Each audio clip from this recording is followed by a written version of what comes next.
That's why I laugh. That's why I laugh at all these off the grid people.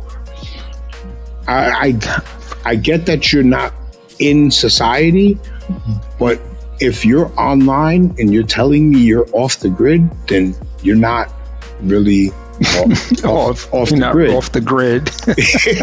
You hopped onto the grid to tell me how off the grid you were. Yeah, what are you talking about?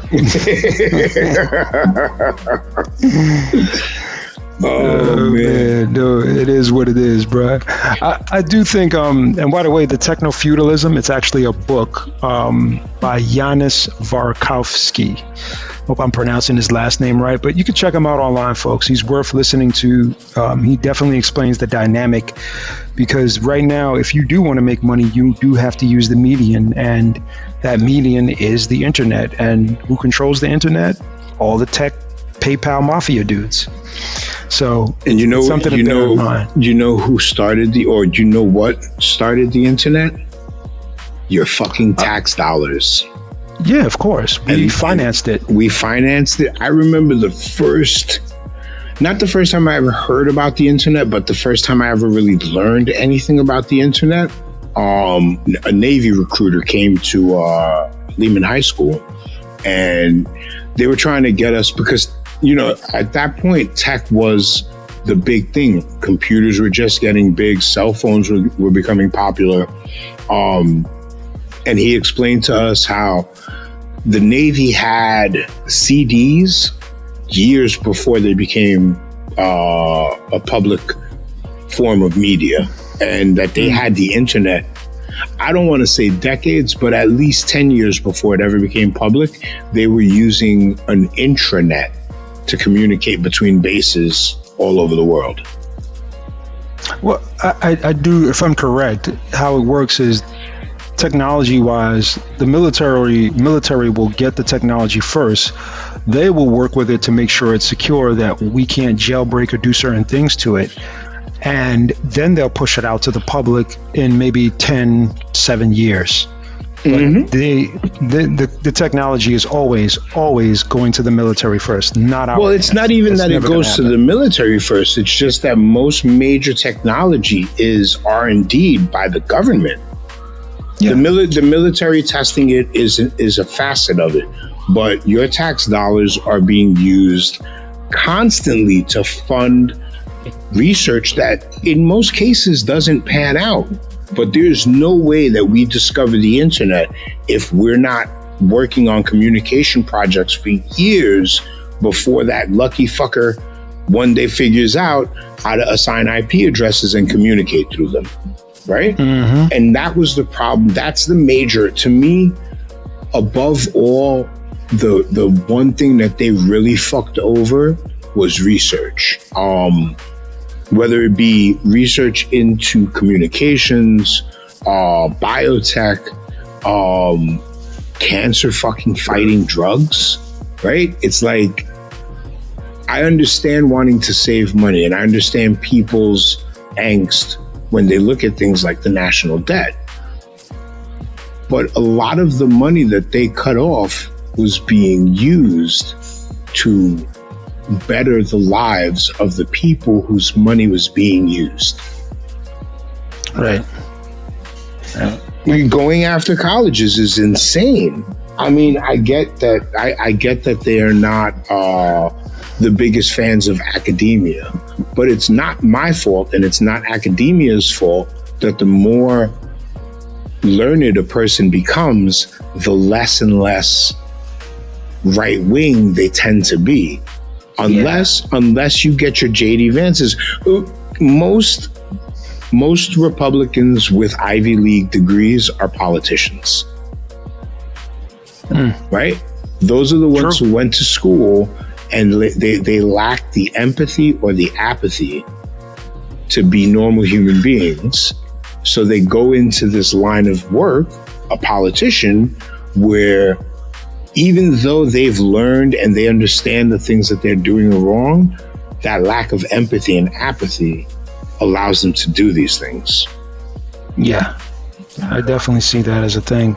One of the funny things I realize is, like, we're not really getting a lot from academia right now. I feel like I thought the universities, all of them, would be pushing back so hard, but I don't really hear that. And maybe it's because that's being silenced. That's a big possibility, but I do think that's something that should be going on.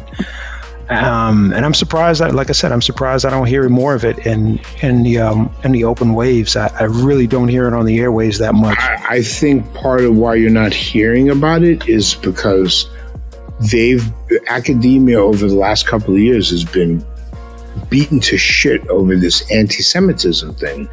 And yes, there have been a lot of protests against Israel on college campuses, but to say that protesting Israel is akin to anti-Semitism is insanity.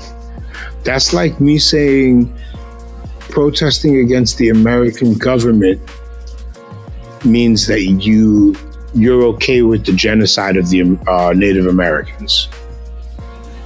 It doesn't make sense. Yeah, I wonder what is it really going to take to put people in that position, right, where we don't allow this conflation to keep happening. Where is that going to start? Is that going to start with us, with somebody like Zoran? Because one of the things that I think, and it doesn't matter if it's Zoran or anybody, but I think the great thing that happened with him is that we're getting a chance to see who opposes him. Yes, and this is another. You mentioned that. You mentioned that the other day. I was telling my wife about that.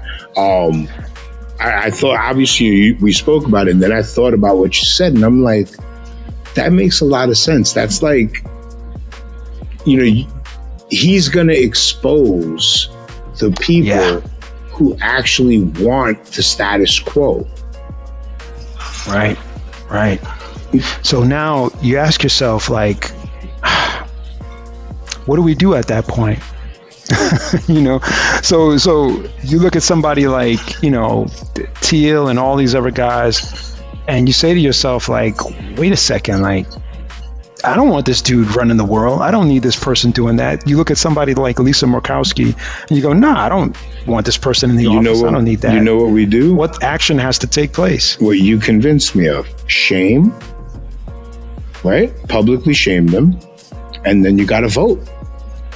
I agree. The only reason Mandani won was because there was record turnout.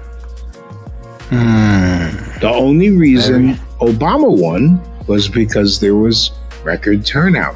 Democrats need record turnout. Apathy in the Democratic voting base is a recipe for a Republican win. Yeah, that is true. That is true. I wonder how that's going to play out later on. Because I tell you, man, like, I look at what people are doing and I see the frustration the voters and citizens are getting up.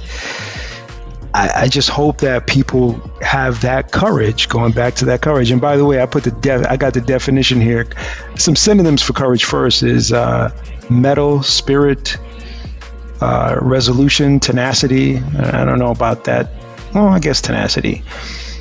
Mean mental or moral strength to resist opposition, danger, or hardship. Whew. That's a definition. Yeah, we're definitely there. We are definitely right there now. You know what I'm saying? Yep. There's no escaping it. No escaping it. I truly believe that.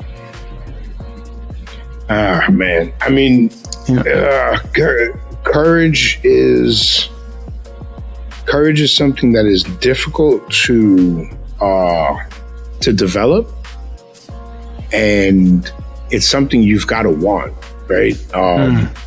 If you're okay with being a coward, you're always going to be okay with it. And my fear is that the majority of the people who have been elected to office are quite all right with being cowards.